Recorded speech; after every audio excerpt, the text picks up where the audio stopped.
Selamat siang anak-anak kelas 12 AKL. Hari ini kita kembali lagi dalam mata pelajaran akuntansi keuangan. Nah, kemarin Miss Eres sudah menjelaskan beberapa tentang konsinyasi. Nah, sekarang kita akan lanjutkan lagi pembelajaran kita ya. Oke, kita buka buku kita. Itu pertama di halaman 50. Kita lihat di sini itu ada teorinya. Kalian bisa baca. Saya langsung ke halaman 51. Di sini ada penggunaan akun konsinyasi masuk adalah sebagai berikut. Kalau di debit itu isinya biasanya pengeluaran biaya yang menjadi tanggungan si pengamanat ya. Nah, penyetoran uang ya. Nah, tapi kalau misal ya di kredit harga pokok penjualan pada saat terjadinya transaksi penjualan, penerimaan lain dan hasil penjualan konsinyasi. Nah, di sini ada contoh studi kasus 3. Toko Aneka Sport di Semarang menerima barang titipan dari pabrik pakaian olahraga PT Rodeo Semarang.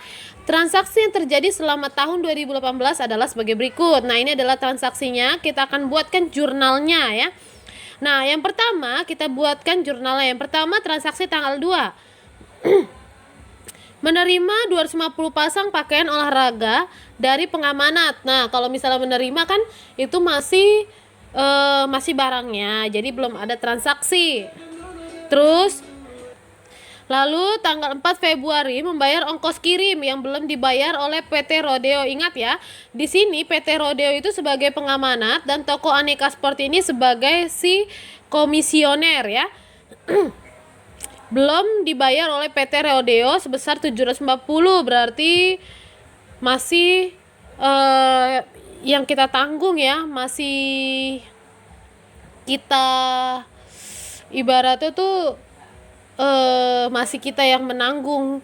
Jadi si PT Rodeo harus membayar gitu. Nah, 10 Februari membayar biaya promosi dan penjualan sebesar 2 juta. 3 Maret menjual 100 pasang pakaian olahraga secara tunai sebesar 175.000 satu pasangnya. Terus 20 Maret komisi yang ditetapkan oleh pengamanat sebesar 20%. Nah, 25 Maret mengirimkan uang hasil penjualan pada PT Rodeo sebesar 11.250.000. Nah, 2 Februari 2018. Nah, kalau menerima kiriman 250 pasang pakaian dari pengamanat itu tidak usah dibuatkan jurnal karena itu harusnya yang buat jurnal itu adalah si pengamanatnya ya. 4 Februari 2018 mencatat pembayaran ongkos kirim 750.000. Nah, kas kita menerimanya ya, beban angkut pembelian ya. Jadi si pengamanat memberikan kepada kita ongkos kirim yang sudah kita tanggung ya. 10 Februari membayar biaya promosi dan penjualan sebesar 2 juta ya, membayar biaya promosi sebesar 2 juta. Nah, di sini utang PT Rodeo karena PT Rodeo berjanji bahwa semua pengeluarannya akan dia tanggung. Jadi utang PT Rodeo pada kas. Jadi harusnya yang membayar itu adalah PT Rodeo, tapi kita membayarnya terlebih dahulu ya. 3 Maret menjual 100 pasang pakaian olahraga secara tunai, satunya 175.000 ya. Jadi kalau misalnya 100 jadi 17.500.000 ya. Berarti kas pada penjualan itu udah hatam ya. Selanjutnya kita lihat lagi tanggal 20, komisi yang ditetapkan oleh pengamanat sebesar 20%. Nah, 20% komisinya itu yang ditetapkan oleh si pengamanat itu 20%. Berarti 20% dari 17.500.000 itu adalah 3.500.000. Nah, berarti kalau komisinya 20%, otomatis si HPP-nya itu harga pokok penjualan, harga aslinya dari si pengamanat itu adalah 80%-nya. Kalau komisi 20% berarti harga pokok penjualannya itu adalah 80%-nya. Nah, berarti 17 juta kali 20% dapatlah 3.500.000. Nah, oleh karena itu berarti komisinya yang kita dapat adalah 3.500.000. Nah, otomatis harga pokok penjualannya adalah 14 juta, yaitu didapat dari mana? 17.500.000 dikurangi 3.500.000, yaitu hasilnya 14 juta ya. Mengirim uang hasil penjualan kepada PT Rodeo sebesar 11.250.000. Nah, kita mengirimkan uang kepada PT Rodeo sebesar 11.250.000. Nah, jadi seperti itu. Nah, jadi itu adalah jurnal-jurnal yang dibutuhkan untuk membuat akuntansi metode laba terpisah. Jadi labanya itu kita pisah dari HPP, kan labanya 3.500.000, otomatis HPP-nya harga pokok penjualannya yaitu adalah 14 juta ya. Nah, kita masuk ke yang selanjutnya. Setelah kita buat jurnal ya, kita buat buku utangnya ya. Jadi kita lihat utang dari si PT Rodeo ya. Nah, di sini tanggal 4 Februari ya, pembayaran ongkos kirim debit ya. Nah, di sini kan udah dijelaskan pengeluaran biaya yang menjadi tanggungan si pengamanat ya, dan penyetoran uang ya. Nah, sedangkan ini harga pokok penjualan pada saat terjadinya transaksi penjualan dan penerimaan lain dari hasil penjualan konsinyasi ya. Nah, ya, pembayaran ongkos kirim yaitu pengeluaran yang ditanggung oleh si pengamanat, maka ditaruh di debit ya. Nah, terus membayar biaya promosi dan biaya-biaya lainnya yang ditanggung oleh si pengamanat ya, 2 juta. Nah, mencatat harga pokok penjualan itu di sini kalian kan sudah lihat ya, letakkannya di kredit ya. Nih, di kredit sehingga 14 juta dikurangi 2.750.000 yaitu adalah 11.250.000. Maka itu di sini debitnya penyetoran uang hasil penjualan, di sini penyetoran uang diletakkan di debit yaitu 11.250.000 ya. Nah, setelah itu kita lihat contoh studi kasus 4. Oke, yang selanjutnya kita langsung lompat aja ke studi kasus 5 ya, nah ya, karena studi kasus 4 tidak jelas. Oke, kita masuk ke studi kasus 5. Toko Mataram Sakti Semarang bertindak selaku komisioner yang menjual barang-barang elektronik PT Jaya Abadi Semarang. Transaksi yang terjadi pada Toko Mataram Sakti selama bulan Mei 2018 sehubungan dengan barang konsinyasi yaitu, nah, Mei tanggal 4 tidak dibuatkan jurnal ya. Lihat tanggal 10 penjualan tunai 6 unit TV Panasonic, satunya 3 juta, beban pengirimannya 120 dan pemasangan 150.000 dibayar tunai. Berarti biaya pemasangannya itu 200, biaya bebannya yaitu 270 ya untuk pemasangan dan pengiriman. Oke, sekarang kita lihat ya, 6 dikali 3 juta ya, 18 juta ya. Jadi kita buatkan jurnal ya, kas penjualan 18 juta ya. Nah, sekarang kita lihat tanggal 10 kan ada 270 ya, berarti utang PT Jaya Abadi sebagai si pengamanat. Nah, karena biaya pengiriman, biaya pemasangan biasanya ditanggung oleh si pengamanat ya pada kas 270.000 ya. Dan ini untuk 12 Mei itu adalah kita mengirimkan, kita punya utang sama si pengamanat. Jadi setelah kita melakukan penjualan, jadi kita hitung bahwa kita punya utang ke si pengamanat. Bahwa si pengamanat bilang katanya kalau misalnya kita menjual barang maka komisinya adalah 20%, yaitu 18 juta dikali 20% ya, dapatnya 3.600.000. Nah, komisi ini kita pisahkan lagi dari si yang sudah kita jual. Tadi kan kita kan penjualan dapat 18 juta. Nah, 18 juta dikurangi 3.600.000 ya. Dapatlah 14.400.000. Berarti utang kita kepada Jaya Abadi yaitu 14.400.000 karena kan sudah dikurangi oleh si komisi 20%. Berarti ini didapatnya dari 18 juta dikali 20%. Nah, dapatnya 3.600.000. Boleh kalian catat ya. Habis itu 18 juta ya, dikurangi 3.600.000 ya. Dapatlah 14.400.000 ya, Nak ya.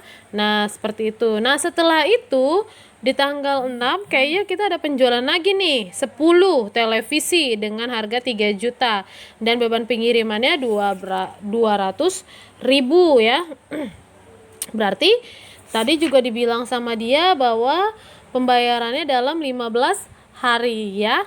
Berarti itu adalah piutang dagang pada penjualannya 3 dikali 10 berarti 30 juta. Terus di sini itu ada beban pengiriman utang PT Jaya Abadi karena pengirimannya masih kita yang bayar, jadi itu dianggap utang PT Jaya Abadi ya sebesar 200.000. Terus ini pembeliannya 24 juta dapat dari mana? Sama seperti tadi ya.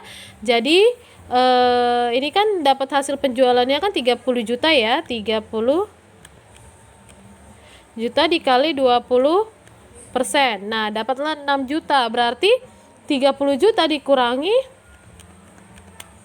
6 juta.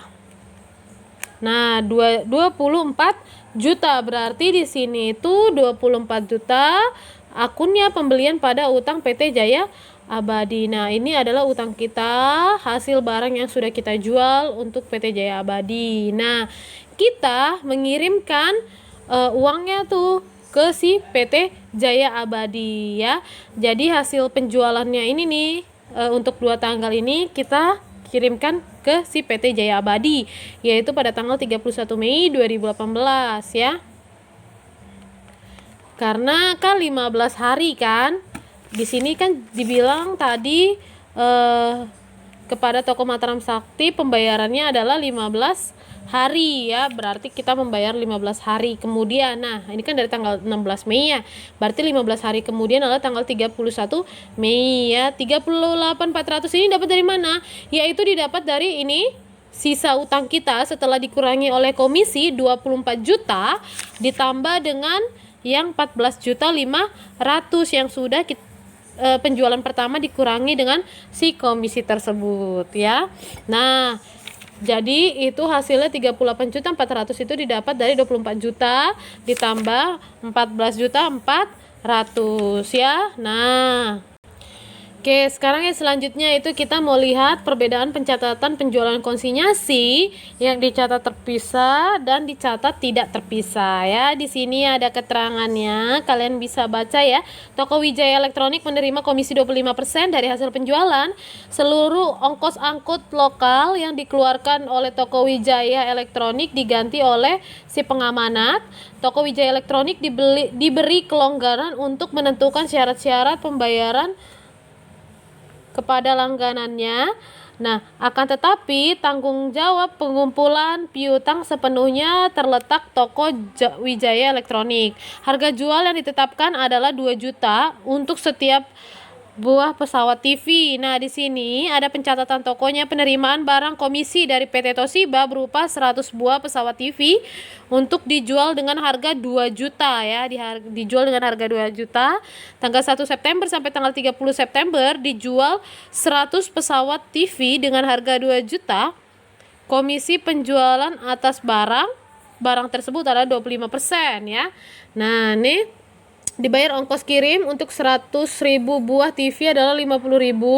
Penerimaan piutang dan langganan atas penjualan 100 buah TV tersebut pada transaksi 2. Nah, 30 September perhitungan komisi atas hasil penjualan 100 TV yaitu 25% dikali 200 juta yaitu adalah 50 juta.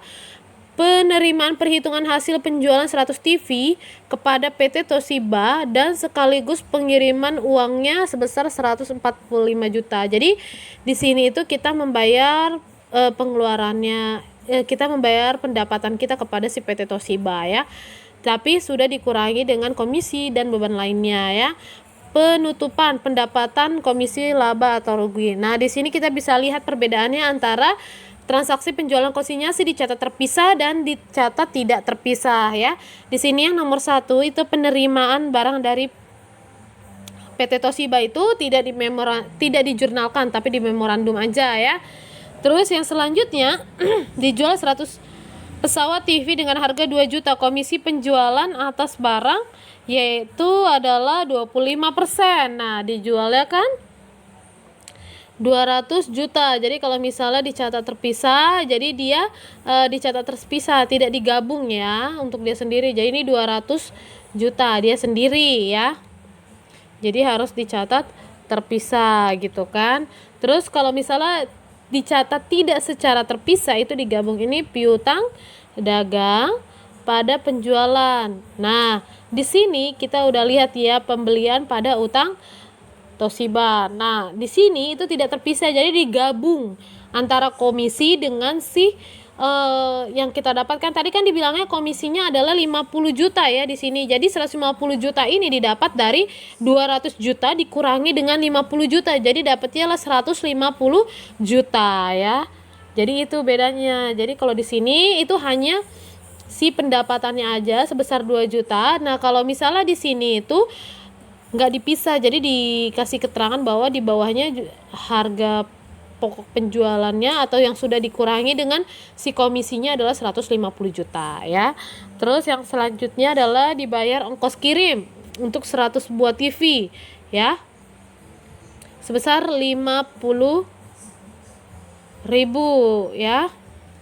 50.000 satu TV ya, berarti kalau misalnya 100 TV yaitu adalah 5 juta ya. Berarti di sini jurnalnya kalian bisa lihat konsinyasi masuk pembayaran kas sebesar 5 juta 5 juta. Sedangkan kalau misalnya dicatat secara tidak terpisah dia langsung dihitung sebagai utang kas dan 5 juta ya.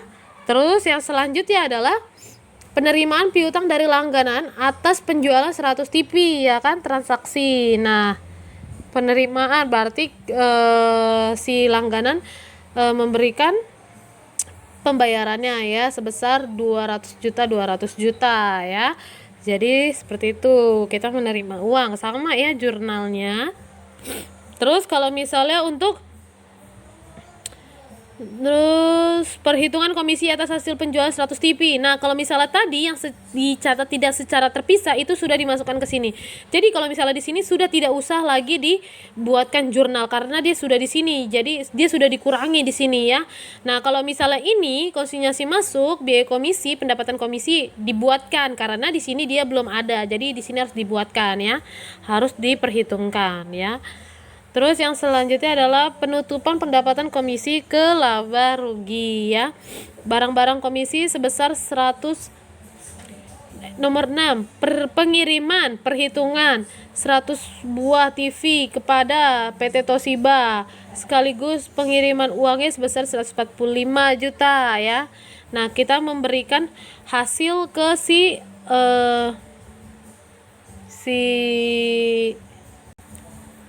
pengamanat 145 juta.